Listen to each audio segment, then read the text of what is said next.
There is no typical day, and that is part of the joy of working somewhere like this, I think. Thorne Moors belong to the nation. We're managing the sites for people as well as for wildlife. So we'll be doing a lot of monitoring at that time of year, birds, butterflies, reptiles.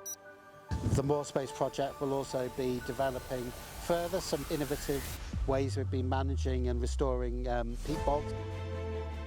The recipe, if you like, for restoring a peat bog is to try and keep the water table as close to the surface as possible for as much of the year as possible. Over hundreds and hundreds of years we want to rebuild the domes of peat on Thorne Moors, which were removed through peat extraction commercially.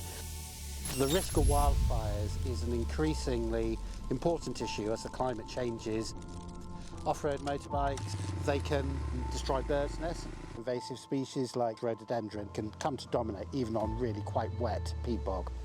We could be losing in places up to a centimetre of peat a year. But with EU Life funding, we're working on reversing this decline.